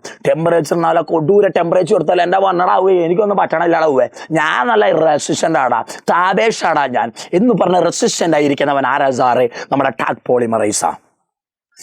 Name the technique used to separate DNA fragment. DNA കഷ്ണങ്ങളെ വേർതിരിക്കാൻ ഉപയോഗിക്കുന്ന ടെക്നിക്കിന്റെ പേരെന്താ? അഗറോസ് ജെൽ ഇലക്ട്രോഫോറസിസ് എന്നാ വിളിക്കുക. എങ്കിൽ പറ സാറേ, EcoRI ഒരു എൻസൈമിന്റെ പേരാ. ഈ പേരെങ്ങനെ കൊടുത്തതെന്ന് ഇടയ്ക്കിടയ്ക്ക് ചോദിക്കാറുണ്ട്. Naming of restriction enzyme. ഈ എങ്ങനെ വന്നേ സാറേ? ഈ എങ്ങനെ വന്നേ? അത് എഷെറേഷ്യ കൊളൈ RY13. EcoRI എന്ന് പറഞ്ഞാൽ എന്താ? എഷെറേഷ്യ കൊളൈ RY13. ഈ എൻസൈം വേർതിരിച്ചത് ഏത് ബാക്ടീരിയയിൽ നിന്നാണെന്നറിയാമോ? ഈ എൻസൈം വേർതിരിച്ചത് എഷെറേഷ്യ കൊളൈ നിന്ന. എഷെറേഷ്യ കോളയിൽ നിന്നുള്ള ബാക്ടീരിയയിൽ നിന്നാണ് EcoR1 എന്ന് പറഞ്ഞ എൻസൈം വേർതിരിച്ചത്. എഷെറേഷ്യ എന്ന് പറഞ്ഞാൽ അതിന്റെ ജീനസ് നെയിമാ. ഈ എഷെറേഷ്യന്റെ ആദ്യത്തെ ലെറ്റർ ആണ് ഇവിടുത്തെ E എന്ന് പറഞ്ഞാൽ എന്താ? എഷെറേഷ്യന്റെ ആദ്യത്തെ ലെറ്റർ. എഷെറേഷ്യ കോളൈ എന്ന് പറഞ്ഞാൽ ആ ബാക്ടീരിയന്റെ സ്പീഷീസ് നെയിമാ. സ്പീഷീസ് നെയിമിന്റെ ആദ്യത്തെ 2 ലെറ്റർ അതായിരിക്കണം എൻസൈമിന്റെ അടുത്ത 2 ലെറ്റർ. ജീനസ് നെയിമിന്റെ ആദ്യത്തെ ലെറ്റർ ആയിരിക്കണം എൻസൈമിന്റെ ആദ്യത്തെ ലെറ്റർ. സ്പീഷീസ് നെയിമിന്റെ ആദ്യത്തെ 2 ലെറ്റർ ആയിരിക്കണം അടുത്ത 2 ലെറ്റർ. സ്പീഷീസ് നെയിം എന്താ? കോളൈ. അതിന്റെ ആദ്യത്തെ 2 ലെറ്റർ ഏതാ? കോ. അതാണ് ഈ കഴിഞ്ഞ അടുത്ത 2 അക്ഷരം കോ. Okay, എഷെറേഷ്യ coli. RY13 എന്ന് പറഞ്ഞാൽ എന്താ? RY13 എന്ന് പറഞ്ഞാൽ സ്ട്രെയിനാ, ബാക്ടീരിയന്റെ ടൈപ്പാ. എഷെറേഷ്യ കോളൈ ഒരുപാട് ടൈപ്പ് ഉണ്ട്, അതിലൊരു ടൈപ്പാണ് ഒരു സ്ട്രെയിൻ എന്ന് പറഞ്ഞ ടൈപ്പാണ് RY13. എഷെറേഷ്യ കോളൈ RY13 ഈ ബാക്ടീരിയയിൽ നിന്ന് വേർതിരിച്ച എൻസൈമാണ് EcoR1. R എന്ന് പറഞ്ഞാൽ എന്താ? R എന്ന് പറഞ്ഞാൽ എന്താ മക്കളെ? RY അല്ല. R എന്ന് പറഞ്ഞാൽ എന്താ? R എന്ന് പറഞ്ഞാൽ ആ സ്ട്രെയിൻ ഉണ്ടല്ലോ, സ്ട്രെയിൻ എന്ന് പറഞ്ഞാൽ ടൈപ്പ്. എഷെറേഷ്യ കോളൈന്റെ ഒരു ടൈപ്പാണ് RY13. ഇതിന്റെ ആദ്യത്തെ ലെറ്റർ ആയിരിക്കണം ഇതിന്റെ ആദ്യത്തെ ലെറ്റർ. എഷെറേഷ്യ കോളൈ ഒരുപാട് ടൈപ്പുകൾ ഉണ്ട് മക്കളെ, അതിലൊരു ടൈപ്പാണ് RY13. ആ ടൈപ്പിന്റെ പേരിന്റെ ആദ്യത്തെ ലെറ്റർ ആയിരിക്കണം അടുത്ത ലെറ്റർ. RY13 ആദ്യത്തെ ലെറ്റർ R, അത് അടുത്ത ലെറ്റർ ആയി. 1 എന്ന് പറഞ്ഞാൽ എന്താ? റോമൻ ലെറ്ററിൽ കിടക്കണം. ഒരു എൻസൈമിന്റെ അവസാനത്തെ ലെറ്റർ, പേരിന്റെ അവസാനത്തെ ലെറ്റർ റോമൻ ലെറ്റർ ആയിരിക്കണം. അതെന്താ സാറേ? Order of isolation. ഈ എഷെറേഷ്യ കോളയിൽ നിന്ന് ഇതാണ് എഷെറേഷ്യ കോളൈ RY13. ഇതാണ് ആ ബാക്ടീരിയ. ഇതിൽ നിന്ന് എത്രാമത് വേർതിരിച്ച എൻസൈമാണ് EcoR1. EcoR1 എന്നല്ലേ കൊടുത്തേ? 1 എന്ന് പറഞ്ഞാൽ ഈ ബാക്ടീരിയയിൽ നിന്ന് ആദ്യമായി വേർതിരിച്ച എൻസൈം എന്നാണ് അർത്ഥം. അപ്പൊ ലാസ്റ്റ് ലെറ്റർ എന്തിനാ സൂചിപ്പിക്കുക? Order of isolation. Akhil Kumar 5. Akku 5. അതിന്റെ അർത്ഥം എന്താ? അഖിൽ കുമാർ എന്ന് പറയുന്ന ബാക്ടീരിയയിൽ നിന്ന് അവസാനം 5ാമത് വേർതിരിച്ച എൻസൈമാണ് അക്കു 5 എന്ന് പറഞ്ഞ എൻസൈം. ആ last letter order of isolation ആയിരിക്കണം. ഒരു ബാക്ടീരിയയിൽ നിന്ന് എത്രാമതാണ് ആ എൻസൈം വേർതിരിച്ചത്, അതാണ് ഓർഡർ ഓഫ് ഐസൊലേഷൻ. ഓക്കെ അല്ലേ മക്കളെ? ഓക്കെ അല്ലേടാ? ഇതൊന്ന് പഠിച്ചു വെക്കണം കേട്ടോ. ജീനസിന്റെ ഫസ്റ്റ് നെയിം, സ്പീഷീസിന്റെ ഫസ്റ്റ് 2 നെയിം, ഓർഡർ സ്ട്രെയിനിന്റെ first name, order of isolation in Roman letter, അതായിരിക്കണം അവസാന ലെറ്റർ. ഓക്കെ മക്കളെ, ഡൗൺ സ്ട്രീം പ്രോസസ്സിൽ ഏതൊക്കെ സ്റ്റെപ്പുകൾ ഉണ്ടെന്ന് അറിയാമോ? സെപ്പറേഷൻ ഓഫ് പ്രൊഡക്റ്റ്, പ്രൊഡക്റ്റിനെ സെപ്പറേറ്റ് ചെയ്യുക, പ്രൊഡക്റ്റിനെ പ്യൂരിഫൈ ചെയ്യുക, ശുദ്ധീകരിക്കുക, പ്രിസർവേറ്റീവ്, അഴുക്കാകാതിരിക്കാൻ പ്രിസർവേറ്റീവ് ചേർത്ത് കൊടുക്കുക. പിന്നെന്താ? ക്ലിനിക്കൽ ട്രയൽ, ഒരുപാട് പേഷ്യൻസിന്റെ മുകളിൽ അപ്ലൈ ചെയ്ത് നോക്കുക. അല്ല, പേഷ്യൻ്റ് അല്ല, റാറ്റിന്റെ മുകളിൽ, മൗസിന്റെ മുകളിൽ നമ്മൾ അപ്ലൈ ചെയ്യുക. ചില മൗസുകളുടെ മുകളിൽ അപ്ലൈ ചെയ്യുമ്പോൾ ചത്തുപോകും. അതിന്റെ അർത്ഥം എന്താ? അത് കൊള്ളില്ല, ആ പ്രൊഡക്റ്റ് കൊള്ളില്ല. ചെറുത് നല്ല അടിപൊളിയായിട്ട് രോഗങ്ങൾ മാറും. അതിന്റെ അർത്ഥം എന്താ? ആ പ്രൊഡക്റ്റ് കിണ്ണം കാച്ചിയ പ്രൊഡക്റ്റാണ്. ലാസ്റ്റ് എന്താ? Quality control test. ഇത്രയാണ് down stream process. Down stream എന്ന് പറഞ്ഞാൽ ബയോറിയാക്ടറിൽ നിന്ന് പ്രൊഡക്റ്റിനെ സെപ്പറേറ്റ് ചെയ്യുന്ന മാത്രമല്ല എന്ത് ഡൗൺ സ്ട്രീം. നിങ്ങൾ ചിന്തിച്ചിരിക്കുന്ന സാറേ എന്താ ഡൗൺ സ്ട്രീം എന്ന് പറഞ്ഞാൽ? ബയോ റിയാക്ടറിൽ കുറേ പ്രൊഡക്റ്റ് ഉണ്ടായി കിടക്കും. ആ പ്രൊഡക്റ്റിനെ നമ്മൾ സെപ്പറേറ്റ് ചെയ്ത് പ്യൂരിഫൈ ചെയ്യും, ശുദ്ധീകരിക്കും. ഈ 2 സ്റ്റെപ്പല്ലേ സാറേ ഡൗൺ സ്ട്രീം പ്രോസസ്? അല്ല, ഡൗൺ സ്ട്രീമിൽ ഈ 5 പ്രോസസ് ഉണ്ട്. ഏതൊക്കെ? Separation of product, purification of product, adding preservative. എന്തിനാ പ്രിസർവേറ്റീവ് ആഡ് ചെയ്യണത്? ഈ ശുദ്ധീകരിച്ച പ്രൊഡക്റ്റ് അഴുക്കാകാതിരിക്കാൻ, അതാണ് പ്രിസർവേറ്റീവ് ആഡ് ചെയ്യുക. പിന്നെന്താ? ഒരുപാട് മൗസിൽ കൊടുക്കും, ആരെങ്കിലും ചത്തുപോകും, ഏതെങ്കിലും മൗസ് ചത്തുപോകും, ഏതെങ്കിലും ജീവിച്ചിരിക്കും. അതാണ് ക്ലിനിക്കൽ ട്രയൽ. ക്ലിനിക്കൽ എന്ന് പറഞ്ഞാൽ രോഗം ചികിത്സിക്കാൻ ട്രയൽ നടത്തും, ക്ലിനിക്കൽ ട്രയൽ. അവസാനം ക്വാളിറ്റി കൺട്രോൾ ബെറ്റർ ആക്കും, quality control test, quality better ആക്കും. ഈ 5 സ്റ്റെപ്പുകളാണ് ഡൗൺ സ്ട്രീമിലുള്ളത്. ഓർത്ത് വെച്ചേക്കണം. ഇടയ്ക്കിടയ്ക്ക് ചോദിക്കാറുണ്ട് ഡൗൺ സ്ട്രീം പ്രോസസ്സിലെ സ്റ്റെപ്പുകൾ ഏതൊക്കെ? ഓക്കെ മക്കളെ, ഇതാണ് ബയോറിയാക്ടർ. ഷെയർഡ് ടാങ്ക് ബയോറിയാക്ടർ ആണ്. ഇത് മോട്ടറാണ്. ഇത് pH ആസിഡ് ബേസ് ഒക്കെ ആഡ് ചെയ്യുന്നതാണ്, pH കൺട്രോൾ സിസ്റ്റം. ഇത് പത ഇല്ലാണ്ടാക്കാനുള്ള ഫോം ബ്രേക്കർ. ഇതെന്താ? ഇവിടുന്ന് വരുന്ന ഓക്സിജൻ, ഇവിടുന്ന് ഓക്സിജനാണ് വരിക. ഈ ഓക്സിജൻ ഇതിന്റെ ഫുള്ള് വ്യാപിച്ച് കിടക്കാൻ ഉപയോഗിക്കുന്ന ഫ്ലാറ്റ് ബ്ലേഡ് ഇമ്പല്ലർ. ഇതാണ് എയർ കൊടുക്കുന്നത്, സ്റ്റെറൈൽ എയർ ഇതുവഴിയാണ് കൊടുക്കുക. ഓക്കെ, ബയോറിയാക്ടറിന്റെ ചിത്രം ഒന്ന് ഓർത്ത് വെച്ചാൽ, കാരണം ഇടയ്ക്കിടയ്ക്ക് ചോദിക്കാറുണ്ട് മക്കളെ. Okay guys, okay. അടുത്ത എലിസ എന്ന് പറഞ്ഞാൽ എന്താ? Enzyme linked immunosorbent assay. ചോദിക്കാറുണ്ട് സാർ എന്താണ് ELISA? Enzyme linked immunosorbent assay. അടുത്ത what is the principle of ELISA? എലിസന്റെ പ്രിൻസിപ്പിൾ എന്താ സാറേ? Antigen antibody interaction. എഴുതി വെച്ചോ, എലിസാന്റെ ഫുൾ ഫോം എഴുതി വെച്ചോ. അതിന്റെ പ്രിൻസിപ്പിൾ എന്താ? Antigen antibody interaction. അതാണ് എലിസന്റെ ഫുൾ ഫോം, സോറി, അതിന്റെ പരിപാടികൾ, അതിന്റെ പ്രിൻസിപ്പിൾ. ADA ഡെഫിഷ്യൻസി അറിയാലോ, ജീൻ തെറാപ്പി ആദ്യമായി ചെയ്തത് 4 വയസ്സുള്ള ഒരു കുട്ടിയിലാണ്. ആ കുട്ടീന്റെ രോഗം എന്തായിരുന്നു? ADA ഡെഫിഷ്യൻസിയാ. ADA ഡെഫിഷ്യൻസി ബാധിച്ച ഒരു കുട്ടി ഉണ്ടായിരുന്നു, 4 വയസ്സുള്ള കുട്ടി, ശ്രീലങ്കക്കാരിയ. ആ കുട്ടീൻ്റെ മുകളിലാണ് ആദ്യമായി ജീൻ തെറാപ്പി ചെയ്തത്. എന്താണ് ADA deficiency? Adenosine deaminase, അതാണ് ADA. ആ ADA ജീൻ ഉണ്ട്. അഡിനോസിൻ ഡി അമിനേസ് എൻസൈമാണ് സത്യത്തിൽ. അഡിനോസിൻ ഡി അമിനേസ് എന്ന് പറഞ്ഞാൽ ഒരു എൻസൈമാ. അതുണ്ടാക്കുന്ന ജീനുകളാണ് adenosine deaminase gene. Adenosine deaminase gene, ADA gene എന്തുണ്ടാക്കും? ADA എൻസൈം ഉണ്ടാക്കും. ഈ എൻസൈം കുറഞ്ഞു പോവുക, ഈ എൻസൈം കുറയുന്ന അസുഖമാണ് ADA deficiency. Adenosine D aminase enzyme കുറഞ്ഞു പോകുന്ന അസുഖം, അതാണ് അഡിനോസിൻ ഡി അമിനേസ് ഡെഫിഷ്യൻസി. ഈ എൻസൈം കുറഞ്ഞു പോയാൽ എന്താ പ്രശ്നം എന്നറിയാമോ? ഇമ്മ്യൂണിറ്റി നല്ലതാകൂല. ഈ എൻസൈം എന്തിനാണ് നമുക്കെന്നറിയാമോ? ഇമ്മ്യൂണിറ്റിനെ ഉഷാറാക്കും, ഇമ്മ്യൂണിറ്റിയെ ഇംപ്രൂവ് ചെയ്യിക്കും, പ്രൊവൈഡ് ഇമ്മ്യൂണിറ്റി. എന്താണ് ADAന്റെ ഫംഗ്ഷൻ എന്നല്ലേ ചോദിച്ചത്? എന്താ ADAന്റെ ഫംഗ്ഷൻ എന്ന് പറഞ്ഞാൽ? പ്രൊവൈഡ് ഇമ്മ്യൂണിറ്റി, നമുക്ക് പ്രതിരോധം തരുന്നത്. ഒരുപാട് രോഗങ്ങളിൽ നിന്ന് വേണ്ടാത്ത സെല്ലുകളൊക്കെ കളഞ്ഞ് നമുക്ക് പ്രതിരോധം തരുന്ന ജീനാരാ? എൻസൈമാരാ? ADA എൻസൈമാ. Right to treat method for ADA deficiency മാറ്റാനുള്ള മാർഗങ്ങൾ ഏതൊക്കെ? ഒന്നിനെ ഇവിടെ എഴുതി വെച്ചിട്ടുണ്ട്, ജീൻ തെറാപ്പിയ. അല്ലാത്ത മാർഗങ്ങൾ ഏതൊക്കെ? ഒന്ന് ബോൺ മാരോ വേണമെങ്കിൽ മാറ്റിവെക്കാം, അല്ലെങ്കിൽ എൻസൈം മാറ്റാം. എൻസൈം കുറഞ്ഞു പോകുന്നതിലെ പ്രശ്നം, എൻസൈം കുറഞ്ഞു പോയാൽ പുതിയതായിട്ട് എൻസൈം കൊടുക്കാം, അതാണ് enzyme replacement therapy. Bone marrow transplantation, enzyme replacement therapy. ഈ 2 മെത്തേഡുകളും ചെയ്താലും കംപ്ലീറ്റ്ലി അസുഖം മാറില്ല. ADA ഡെഫിഷ്യൻസി മാറണമെങ്കിൽ ഈ 2 മെത്തേഡ് കൊടുത്തിട്ട് കാര്യമില്ല. കാരണം കംപ്ലീറ്റ് ആയിട്ട് ADA ഡെഫിഷ്യൻസി മാറില്ല. കംപ്ലീറ്റ് ആയിട്ട് ADA ഡെഫിഷ്യൻസി മാറണമെന്ന് ആഗ്രഹമുണ്ടെങ്കിൽ നിങ്ങൾ എന്ത് ചെയ്യണം? ജീൻ തെറാപ്പി ചെയ്യണം. ഏത് സ്റ്റേജിലാ? Early embryonic stage. ഈ 4 വയസ്സുള്ള കുട്ടി ഉണ്ടല്ലോ, അത് അമ്മേന്റെ വയറ്റിൽ എംബ്രിയോ ആയിരുന്നപ്പോ തന്നെ, അമ്മേന്റെ യൂട്രസിൽ എംബ്രിയോ ആയിരുന്നപ്പോ തന്നെ ജീൻ തെറാപ്പി ചെയ്തായിരുന്നെങ്കിൽ ഈ കുട്ടിക്ക് കംപ്ലീറ്റ് ആയിട്ട് ADA ഡെഫിഷ്യൻസി മാറിയേനെ. 4 വയസ്സ് കഴിഞ്ഞിട്ട് ചെയ്തിട്ട് വലിയ കാര്യമൊന്നുമില്ല. സത്യം പറഞ്ഞാൽ ആ കുട്ടി എംബ്രിയോ ആയിരിക്കുമ്പം ചെയ്യണം. ആ കുട്ടി എംബ്രിയോ ആയിരുന്നപ്പം ജീൻ തെറാപ്പി എംബ്രിയോയിൽ ചെയ്താൽ എന്തായി? കംപ്ലീറ്റ്ലി ക്യൂർ ആയിരിക്കും. ADA ഡെഫിഷ്യൻസി കംപ്ലീറ്റ് ആയിട്ട് മാറും. ഓക്കെ അല്ലേ മക്കളെ? നിങ്ങൾക്ക് ADA ഡെഫിഷ്യൻസി ഉണ്ടോ? നിങ്ങൾ എംബ്രിയോ ആയിരുന്നപ്പോൾ തന്നെ ജീൻ തെറാപ്പി ചെയ്യണമായിരുന്നു. അല്ലെങ്കിൽ കംപ്ലീറ്റ് ക്യൂർ ഒന്നും കിട്ടില്ല. ഈ 2 മെത്തേഡ് വെച്ച് ഇങ്ങനെ ജീവിച്ചുകൊണ്ടിരിക്കാം. ഓക്കെ മക്കളെ, എന്താണ് സാറേ പ്രോബ് എന്ന് പറഞ്ഞാൽ എന്താ സാറേ? സിംഗിൾ സ്റ്റാൻഡേർഡ് ഒറ്റ ഇഴയുള്ള DNA അല്ലെങ്കിൽ RNA. ഒറ്റ ഇഴയുള്ള DNA അല്ലെങ്കിൽ RNA എന്താ പ്രത്യേകത?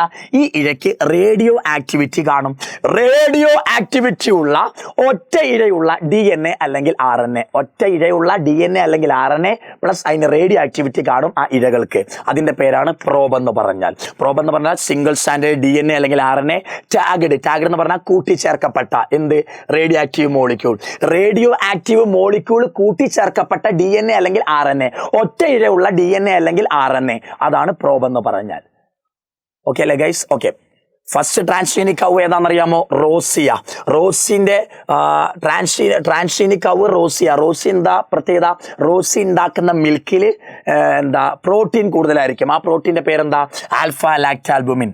മനുഷ്യന്മാരുടെ ബ്രസ്റ്റ് മിൽക്കിൽ ഉണ്ടായിരുന്ന പ്രോട്ടീനാണ്. അത് റോസിന്റെ മിൽക്കിൽ നിന്ന് ഉൽപ്പാദിപ്പിക്കാൻ പറ്റി. ആ പ്രോട്ടീന്റെ പേരെന്താ?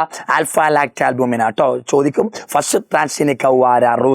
റോസിന്റെ മിൽക്കിൽ ഉണ്ടായിരുന്ന പ്രോട്ടീന്റെ പേരെന്താ? Alpha lactalbumin. ബയോപൈറസി എന്ന് പറഞ്ഞാൽ എന്താ? അനുവാദം ഇല്ലാതെ നമ്മൾ ഉണ്ടാക്കിയ സാധനം വേറെ ആൾ വിൽക്കുക, അതാണ് ബയോപൈറസി. അങ്ങനെ അന്യരാജ്യക്കാർ വിറ്റൊരു സാധനമാണ് ബസുമതി റൈസ്, നീം, അതൊക്കെ. ഓക്കെ, ബയോപൈറസി വഴി വിറ്റതാണ് ബസുമതി റൈസ്. ജീൻ തെറാപ്പി ഉപയോഗിച്ചാണ് ADA ഡെഫിഷ്യൻസി മാറ്റാറുള്ളത്. RNA ഇന്റർഫറൻസ് ഉപയോഗിച്ചാണ് മെലോഡിഗൈനി ഇൻകോഗ്നിഷ്യ. ഇതൊരു പെസ്റ്റാണ്, നെമറ്റോഡാണ്. മെലോഡിഗൈനി ഇൻകോഗ്നിഷൻ എങ്ങനെ ചികിത്സിക്കുക? RNA ഇന്റർഫറൻസ് വെച്ച്. ബേസിലസ് തുറിഞ്ചെനിസിസ് വെച്ചാണ് ക്രൈജീൻ. ബേസിലസ് തുറിഞ്ചെനിസിസ് എന്ന് പറഞ്ഞാൽ എന്താ? ഒരു ബാക്ടീരിയ. ആ ബാക്ടീരിയ ഉണ്ടാക്കുന്ന ജീനാണ് ക്രൈജീൻ. ഈ ക്രൈജീൻ കൊടുക്കുമ്പോഴാണ് വെറും കോട്ടൺ BT കോട്ടൺ ആയിട്ട് മാറുക. ഓക്കെ സാറേ, ജനറ്റിക്കലി മോഡിഫൈഡ് ഓർഗാനിസത്തിന്റെ 3 പ്രത്യേകതകൾ എന്തൊക്കെ? ജനറ്റിക്കലി മോഡിഫൈഡ് ഓർഗാനിസത്തിന്റെ പ്രത്യേകത എന്തൊക്കെയാ?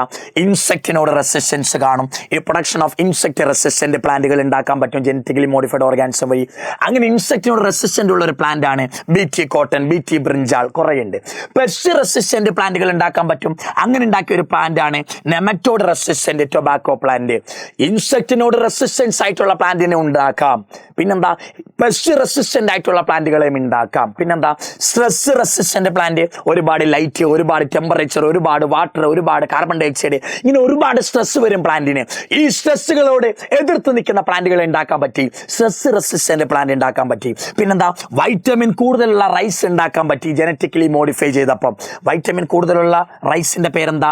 ഗോൾഡൻ റൈസ് എന്നാ വിളിക്കുക കേട്ടോ. അടുത്തെന്താ സാറേ? Plant with high mineral efficiency. പ്ലാന്റുകൾ ഒരുപാട് മിനറലുകൾ യൂസ് ചെയ്യാൻ പറ്റി.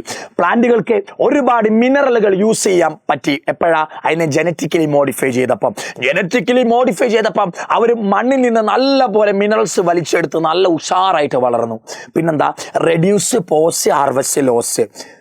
ഹാർവസ്റ്റ് എന്ന് പറഞ്ഞാൽ കൊയ്ത്തിലുള്ള ലോസ് ആണ്, കൊയ്ത്തിന് ശേഷമുള്ള ലോസ് ആണ് പോസ്റ്റ് ഹാർവസ്റ്റ് ലോസ്. അത് കുറയ്ക്കാൻ പറ്റി. അതായത് നിങ്ങൾ കുറേ ടൊമാറ്റോ എടുത്തെന്നിരിക്കട്ടാ. സാധാരണ 4 ടൊമാറ്റോ നിങ്ങൾ ചെടിയിൽ നിന്ന് കൊയ്തെടുത്തു, പറിച്ചെടുത്തു. ഈ 4 നോർമലി കുറേ ദിവസം കഴിയുമ്പോൾ എന്താ പറ്റുക? 1-2 എണ്ണമൊക്കെ ചീഞ്ഞു പോകും, ബാക്കി 2 എണ്ണം നല്ലതായിട്ട് ഇരിപ്പുള്ളൂ. എന്നാൽ ഈ ടൊമാറ്റോ ചെടീനെ ജനറ്റിക്കലി മോഡിഫൈ ചെയ്താൽ നിങ്ങൾ പറിച്ചെടുത്ത് കഴിഞ്ഞാലും കുറേ നാൾ ഇതിങ്ങനെ അഴുക്കാകാതിരുന്നോളും. 4 എണ്ണവും നല്ലതായിട്ടിരുന്നോളും. നോർമലി ജനറ്റിക്കലി മോഡിഫൈ ചെയ്തില്ലെങ്കിലോ 4 എണ്ണത്തിൽ 2 എണ്ണം ചത്തുപോകും, 2 എണ്ണം അഴുക്കായി പോയി, 2 എണ്ണം നല്ലപോലെ ഇരിക്കുള്ളൂ. എന്നാൽ ജനറ്റിക്കലി മോഡിഫൈ ചെയ്താൽ ടൊബാക്കോ ചെടീനെ ജീനുകളിൽ മാറ്റം വരുത്തിയാൽ പറിച്ചെടുക്കുന്ന 4ഉം കുറേ നാൾ അടിപൊളിയായിട്ടിരിക്കും. അപ്പം ലോസ് കുറയും, പറിച്ചെടുത്ത ശേഷമുള്ള ലോസ് കുറയും, പോസ്റ്റ് ഹാർവസ്റ്റ് ലോസ് കുറയും. അടുത്ത മക്കളെ, എന്താണ് സാറേ ട്രാൻസ്ജീനിക് ആനിമൽ? ഏതെങ്കിലും ഒരു ആനിമലിന്റെ ഉള്ളിൽ ഒരു ഫോറിൻ ജീൻ കുത്തിക്കയറ്റിയാൽ അതാണ് സാറേ ട്രാൻസ്ജീനിക് ആനിമൽ. ഏതെങ്കിലും ഒരു ആനിമൽ ഉണ്ട് സാറേ, ആനിമൽസിൻ്റെ ഉള്ളിൽ ഒരു ഫോറിൻ ജീൻ നിങ്ങൾ കയറ്റി വെച്ചെന്നിരിക്കട്ടെ, അതിൻ്റെ പേരെന്താ സാറേ? ട്രാൻസ്ജീനിക് ആനിമൽ അല്ലെങ്കിൽ ജനറ്റിക്കലി മോഡിഫൈഡ് ആനിമൽ എന്നും വിളിക്കാറുണ്ട് കേട്ടോ. എന്തൊക്കെയാണ് ഈ ആനിമൽസിനെ വെച്ചുള്ള പ്രത്യേകത? നോർമൽ ഫിസിയോളജി പഠിക്കാൻ ഉപയോഗിക്കാം, ഡിസീസ് പഠിക്കാൻ ഉപയോഗിക്കാം, കുറെ ബയോളജിക്കൽ പ്രൊഡക്റ്റ് ഉണ്ടാക്കാൻ ഉപയോഗിക്കാം, വാക്സിൻ എത്ര നല്ലതാണ് ഇതിൽ അപ്ലൈ ചെയ്ത് ഉപയോഗിക്കാം, കെമിക്കൽസ് ഓരോ ഉണ്ടാക്കുന്ന കെമിക്കൽസ് എത്ര നല്ലതാണ് ഈ ആനിമൽസിലൊക്കെ ഉണ്ടാക്കി പഠിക്കുക കേട്ടോ. ഏറ്റവും കൂടുതൽ നമ്മൾ ഉപയോഗിക്കുന്ന ട്രാൻസ്ജീനിക് ആനിമൽ ഏതാണെന്ന് അറിയാമോ? അവിടെ മൈസ്, എലികളാട്ടോ. ഏറ്റവും കൂടുതൽ നമ്മൾ ഉപയോഗിക്കുന്ന ട്രാൻസ്ജീനിക് ആനിമൽസ് ആരാ? മൈസുകളാ. അവരുടെയൊക്കെ ദേഹത്ത് ഈ പരിപാടികളൊക്കെ ചെയ്യാം. കുറെ പ്രൊഡക്റ്റുകൾ ഈ ട്രാൻസ്ജീനിക് ആനിമൽസിനെ കൊണ്ട് ഉണ്ടാക്കിയെടുക്കാറുണ്ട്.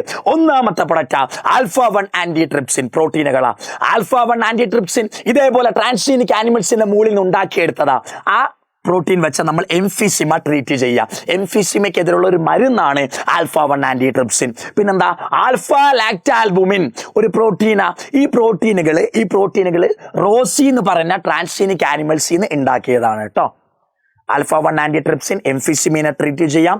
ആൽഫ ലാക്റ്റാൽബുമിൻ റോസിൽ നിന്ന് ഉണ്ടാക്കിയെടുത്തു. റോസിനെ ട്രീറ്റ് ചെയ്യാന്ന് പഠിച്ചു വെക്കല്ലേ, റോസിൽ നിന്ന് ഉണ്ടാക്കിയെടുത്തു എന്നതിന്റെ അർത്ഥം. ഓക്കെ, എന്തൊക്കെയാണോ ആർക്കറിയാം.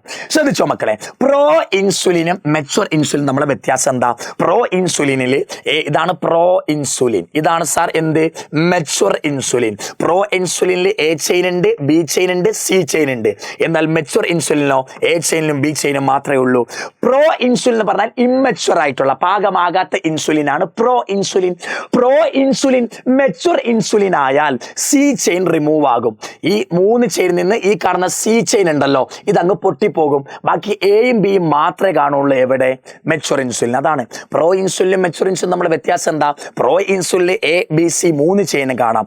മെച്ചുവർ ഇൻസുലിനിൽ എയും ബിയും മാത്രമേ കാണൂ, സി ചെയിൻ കാണില്ല. ഓക്കെ മക്കളെ, ബീറ്റി കോട്ടൺ എന്താ? ബീറ്റി കോട്ടന്റെ കയ്യിൽ ക്രൈജീൻ ഉണ്ട്. അടുത്ത് മെലോഡിഗൈൻ ഇൻകോഗ്നിഷ്യ എന്താ ഉപയോഗിക്കുക? ഈ പെസ്റ്റിനെ കളയാൻ, ഈ നെമറ്റോഡിനെ കളയാൻ ആറിന് ഇന്റർഫറൻസ് ഉപയോഗിക്കാം. ജീൻ തെറാപ്പി ഉപയോഗിച്ച് ADA ഡെഫിഷ്യൻസി നിങ്ങൾക്ക് നോക്കാം. എലിസന്റെ പ്രിൻസിപ്പിൾ എന്താ? ആന്റിജൻ ആന്റിബോഡി ഇന്ററാക്ഷനാ. Antigen antibody interaction. അടുത്ത സാറേ, a novel strategy to prevent nematode infestation is based on RNA interference. ഒരു കാര്യം പറയട്ടെ മക്കളെ, ശ്രദ്ധിച്ചോടാ. പെസ്റ്റ് എന്ന് പറഞ്ഞാൽ എന്താ? പ്ലാന്റുകളെ നശിക്കുന്ന എന്തിനേയും പെസ്റ്റ് എന്ന് വിളിക്കാം. പ്ലാന്റുകളെ നശിക്കുന്ന എന്തിനെ നിങ്ങൾക്ക് എന്ത് വിളിക്കാം? പെസ്റ്റ് എന്ന് വിളിക്കാം. അടുത്തെന്താ സാറേ? നെമറ്റോഡാ. ഈ പെസ്റ്റുകൾക്ക് എക്സാമ്പിൾ ആണ് നെമറ്റോഡുകൾ. നെമറ്റോഡ് എന്ന് പറഞ്ഞാൽ റൗണ്ട് ഷേപ്പിലുള്ള പെസ്റ്റുകളാ. പെസ്റ്റ് എന്ന് പറഞ്ഞാൽ എന്താ സാറേ? പ്ലാന്റിനെ അറ്റാക്ക് ചെയ്യുന്നവർ. അവരിൽ റൗണ്ട് വേം എന്ന് വിളിക്കുന്നവരാണ് നെമറ്റോഡുകൾ. ഈ നെമറ്റോഡിന് എക്സാമ്പിളാ മെലയോഡിഗൈനി ഇൻകോഗ്നിഷ്യ. പറ, മെലയോഡിഗൈനി ഇൻകോഗ്നിഷ്യ. എന്റെ പൊന്ന മക്കളെ, എനിക്ക് എങ്ങനെ വിളിക്കാൻ പറ്റൂല, അതുകൊണ്ട് ഞാൻ എന്താ വിളിക്കാന്ന് അറിയാമോ? മാളുക്കുട്ടി എന്നാ വിളിക്കുക. മാല എന്നല്ല, മാളു എന്നാ വിളിക്കുക. സാറേ, പെസ്റ്റ് എന്ന് പറഞ്ഞാൽ എന്താ? പ്ലാന്റിനെ അറ്റാക്ക് ചെയ്യുന്നവരാ പെസ്റ്റ്. പ്ലസ് അല്ല, പെസ്റ്റ്. ഈ പെസ്റ്റിൽ റൗണ്ട് ഷേപ്പിലിരിക്കുന്ന പെസ്റ്റുകളാണ് നെമറ്റോഡുകൾ. നെമറ്റോഡിന് എക്സാമ്പിൾ ആരാ? മാളു. മെലയോഡിഗൈനി ഇൻകോഗ്നിഷ്യ. ഈ മാളുവിന്റെ പ്രത്യേകത എന്താണെന്ന് അറിയാമോ?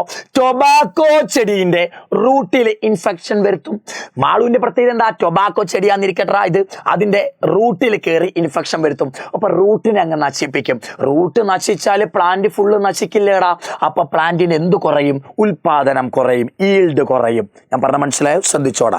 ഞാൻ RNA ഇന്റർഫറൻസ് എന്താന്ന് വൃത്തിക്ക് പറഞ്ഞു തരിക കേട്ടോ. ശ്രദ്ധിച്ചോ.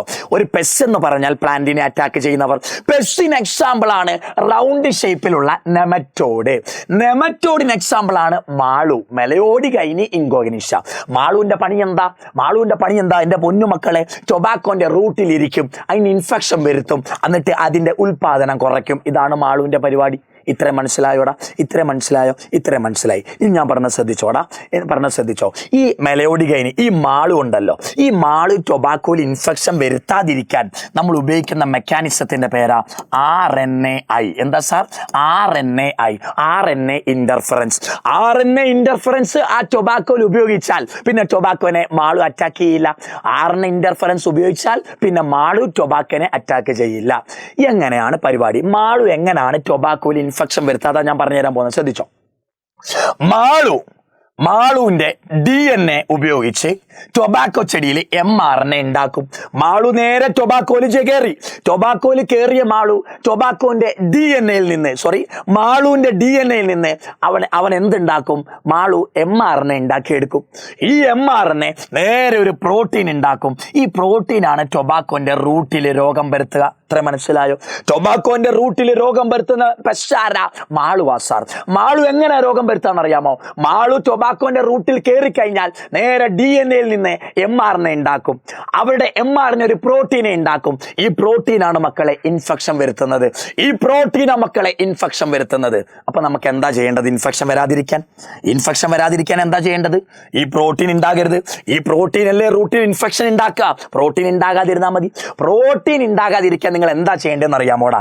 ഈ mRNA ഉണ്ടല്ലോ, ഈ കാണുന്ന mRNA ഈ ഉണ്ടായിട്ടുണ്ട് mRNA. ഇതാണ് mRNA. മാളു അവന്റെ DNA നിന്ന് ഉണ്ടാക്കിയ mRNA. ഇത് സിംഗിൾ സ്റ്റാൻഡേർഡ്, ഒറ്റ ഇഴയേ ഉള്ളൂ. ഇതാണ് ഒറ്റയുള്ള mRNA. ഈ mRNA നിങ്ങൾ നേരെ വേറൊരു ഇഴ ഉണ്ടാക്കണം. ആ ഇഴന്റെ പേരാണ് കോംപ്ലിമെന്ററി RNA. ആ ഇഴന്റെ പേരെന്താ? കോംപ്ലിമെന്ററി RNA, cRNA എന്നാ വിളിക്കുക. cRNA. ഈ cRNA ഉണ്ടാക്കിയിട്ട് ഇവന്റെ അടുത്തേക്ക് വിടണം. അപ്പൊ എന്താ പറ്റുമെന്ന് അറിയാമോ? ഓൾറെഡി ഉള്ള mRNAയും അതേപോലെ നിങ്ങളിപ്പോ പറഞ്ഞയച്ച cRNA കൂടെ കൂടി ചേർന്നിട്ട് എന്തായി? ഡബിൾ സ്റ്റാൻഡേർഡ് RNA ആയി. എന്തായി? ഡബിൾ സ്റ്റാൻഡേർഡ് RNA ഒരിക്കലും പ്രോട്ടീൻ ഉണ്ടാക്കിയില്ലെങ്കിൽ ഇൻഫെക്ഷനും ഉണ്ടാകില്ല. ഞാൻ പറഞ്ഞ മനസ്സിലായോ? മാളു അവന്റെ DNA വെച്ച് ഒരു mRNA ടൊബാക്കോയിൽ ഉണ്ടാക്കും. ഈ mRNA പ്രോട്ടീൻ ഉണ്ടാക്കും. പ്രോട്ടീനാണ് രോഗം വരുത്താതിരിക്കാൻ നിങ്ങൾ പ്രോട്ടീൻ ഉണ്ടാക്കാതിരുന്നാൽ മതി. പ്രോട്ടീൻ എങ്ങനെ ഉണ്ടാക്കാതിരിക്കും സാറേ? ഈ ഉണ്ടായ mRNA ഉണ്ടല്ലോ, ഈ mRNAയിലേക്ക് അടുത്ത ഒരു കോംപ്ലിമെന്ററി RNA പറഞ്ഞു വിടുക. കോംപ്ലിമെന്ററി RNA cRNA എന്നാ വിളിക്കാം. ഈ ഉണ്ടായ മാളു ഉണ്ടാക്കിയ ഈ mRNAയിലേക്ക് cRNA പറഞ്ഞു വിടുക. cRNA mRNA കൂടെ കൂടിച്ചേരും. എന്നിട്ട് ഡബിൾ സ്റ്റാൻഡേർഡ് 2 ഇഴയുള്ള RNA ആകും. 2 ഇഴയുള്ള RNA ഒരിക്കലും പ്രോട്ടീൻ ഉണ്ടാക്കില്ല. അപ്പം ഇൻഫെക്ഷൻ ഉണ്ടാകില്ല. ഇതാണ് RNA ഇന്റർഫറൻസ്. എന്താ RNA ഇന്റർഫറൻസ്? ഒരു സ്റ്റാൻഡുള്ള mRNA ഉറപ്പായും പ്രോട്ടീൻ ഉണ്ടാക്കും. ഒരു സ്റ്റാൻഡുള്ള mRNA സൈലൻസ് ആകണമെങ്കിൽ, പ്രവർത്തിക്കാതിരിക്കണമെങ്കിൽ, ഈ RNAന്റെ പ്രവർത്തനത്തെ ഇന്റർഫെയർ ചെയ്യണമെങ്കിൽ ഈ single standard mRNA complementary RNA ഉപയോഗിച്ച് ഡബിൾ സ്റ്റാൻഡേർഡ് mRNA ആക്കിയാൽ മതി. സിംഗിൾ സ്റ്റാൻഡേർഡ് RNA പ്രവർത്തിപ്പിക്കാതിരിക്കാൻ കോംപ്ലിമെന്ററി RNA ചേർത്ത് ഡബിൾ സ്റ്റാൻഡേർഡ് RNA ആക്കിയാൽ പിന്നെ പ്രവർത്തനം നിൽക്കില്ല, പ്രോട്ടീൻ ഉണ്ടാക്കില്ല. ഇതാണ് RNA ഇന്റർഫറൻസ്. ഞാൻ പറഞ്ഞ മനസ്സിലായോ മക്കളെ? സാധാരണ DNA നിന്ന് RNA ഉണ്ടാകും. RNA ഒറ്റ ഇഴയുള്ളതാ. RNA പ്രോട്ടീൻ ഉണ്ടാക്കും. പ്രോട്ടീനാണ് ഇൻഫെക്ഷൻ ഒക്കെ വരുത്തുക. ഈ RNA പ്രോട്ടീൻ ആകാതിരിക്കാൻ എന്താ ചെയ്യേണ്ടത്? ഈ RNAന്റെ ഒപ്പം ഇതാണ് നമ്മുടെ നോർമൽ RNA എന്നിരിക്കട്ടെ. ഈ RNA പ്രവർത്തിക്കാതിരിക്കണമെങ്കിൽ ഇതിന് കോംപ്ലിമെന്ററി ആയിട്ട് വേറൊരു cRNA കൊണ്ട് ചേർത്താൽ മതി. ഇത് നമ്മുടെ ആദ്യത്തെ mRNA, ഇത് അവന്റെ cRNA. mRNA cRNA കൂടെ ഒരുമിച്ചിരുന്നാൽ പിന്നെ എന്താ വിളിക്കുക? ഡബിൾ സ്റ്റാൻഡേർഡ് RNA എന്നാ വിളിക്കുക. ഡബിൾ സ്റ്റാൻഡേർഡ് RNA ഒരിക്കലും എന്തിനെ ഉണ്ടാക്കില്ല സാറേ? പ്രോട്ടീൻ ഉണ്ടാക്കില്ല. പ്രോട്ടീൻ ഉണ്ടാക്കിയില്ലെങ്കിൽ എന്ത് നടക്കില്ല? ഇൻഫെക്ഷനും നടക്കില്ല. മനസ്സിലായോ? ഇതാണ് നമ്മൾ ചെയ്യുക RNA ഇന്റർഫറൻസിൽ. ഒറ്റ സ്റ്റാൻഡുള്ള RNA കോംപ്ലിമെന്ററി RNA ഉപയോഗിച്ച് ഡബിൾ സ്റ്റാൻഡേർഡ് ആക്കും. ഡബിൾ സ്റ്റാൻഡേർഡ് RNA ഒരിക്കലും പ്രോട്ടീൻ ഉണ്ടാക്കില്ല, ഇൻഫെക്ഷൻ ഉണ്ടാകില്ല. ഓക്കെ അല്ലേ മക്കളെ? ഓക്കെ അല്ലേ? ശ്രദ്ധിച്ചോടാ, ഞാൻ പറഞ്ഞു കേട്ടോ.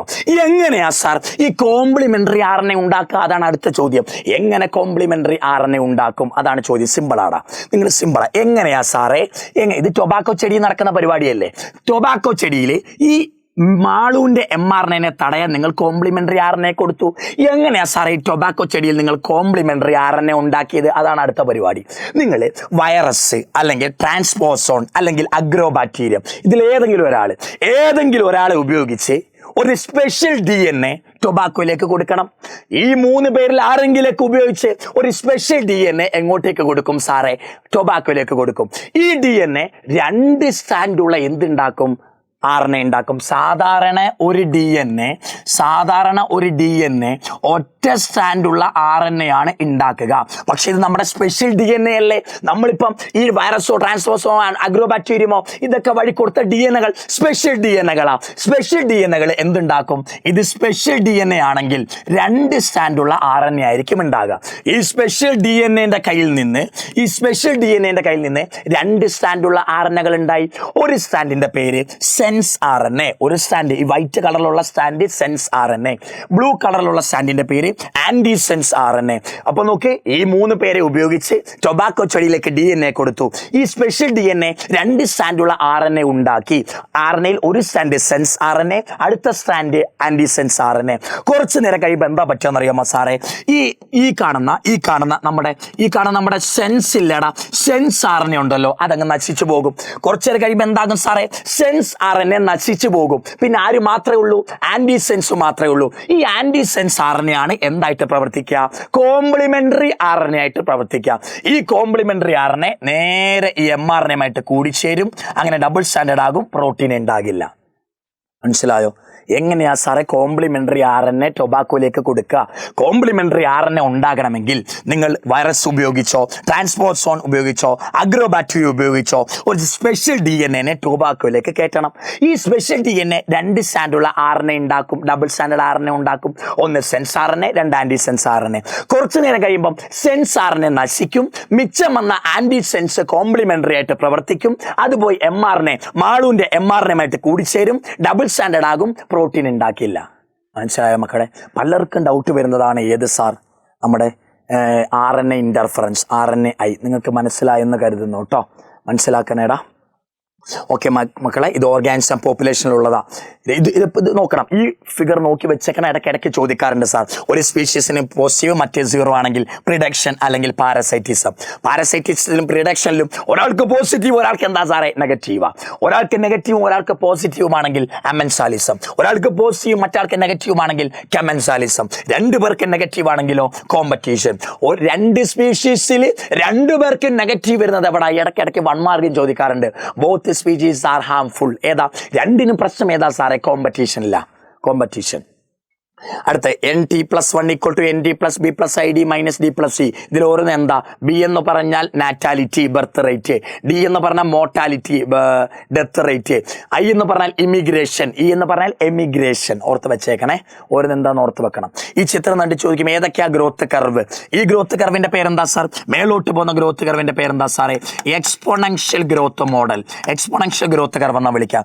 ഇങ്ങനെ പോകുന്ന S ഷേപ്പിലുള്ള ഇതിന്റെ പേരെന്താ സാറേ? ലോജിസ്റ്റിക് ഗ്രോത്ത് മോഡൽ എന്നാ വിളിക്കുക.